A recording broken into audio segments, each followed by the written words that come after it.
taxi driver na palgang wa nay kinabuhi sud sa gimaneho niyang taxi kaganihang kadlawon sa Barangay Mactan, Lapu-Lapu City. Ang biktima gituhuang gitulis o gipusil. Si Luan Mirundinas sa report. Ning bakanting luna sa sitio Kaisco, Barangay Mactan, nabantayang nagpark kining usa ka taxi nga buak na ang glass window sa driver side ug daw wa nay kinabuhi ang driver niini. Matud sa usa sa mga naninda og painit sa sitio Kaisco, ang dapit nagsilbi na usab nga parking area sa uban pang mga pribadong sakyanan.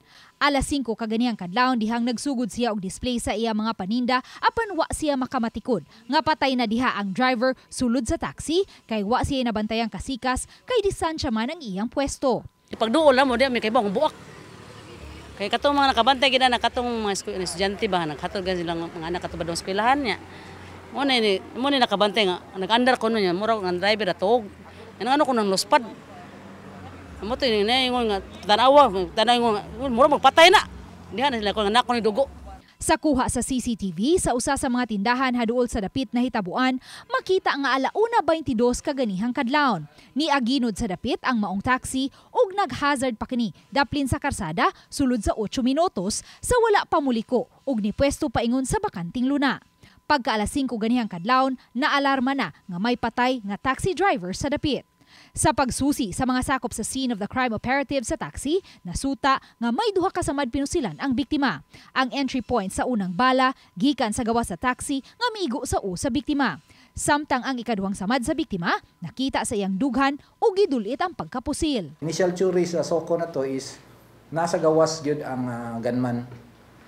Nagkonbo sila musakay kay makita man nato iyang meter nga gadagan sad.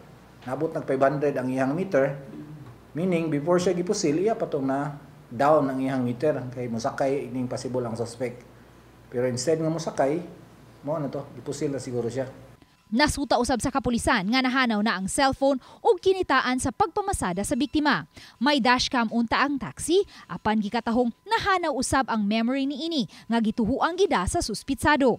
Mato ni Police Lieutenant Colonel Christian Torres, spokesperson sa Lapu-Lapu City Police Office, nga posibleng nagpakaron ingno pasahero ang suspitsado. Kini ilabi na kay nabantayang nag-andar pa ang meter sa taxi dihang gisusi kini sa kapulisan sa yuganihang buntag. Sa gagatsuri kita na abirag nagpahuway, niya gidool sa suspect pero gadagan mo siya.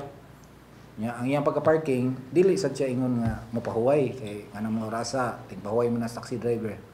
Pero kato is wala man siya naka-porma pa ayang andar ayang parking is dili siya naka-parking nga mo tarong parking. Itandi pa usab sa Lapu-Lapu City Police ang kuha sa CCTV ug ang oras nga nagsugod og andar ang metro sa taxi. Ang nakabutang dito is 3, na plug iyan ang na-down ang meter, then until 7 sa katong nagkuha ang crime scene, pero ang iyang kilometrahe wa magdagan.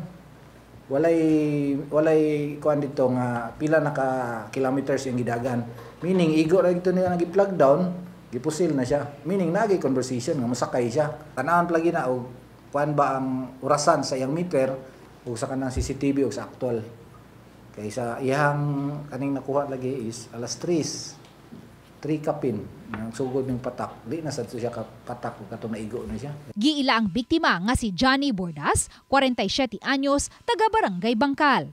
Matud sa asawa sa biktima, niuli pa alas 8 kagabi ang iyang bana, nagdaog pagkaon ug didto na ni hapon sa ilang balay.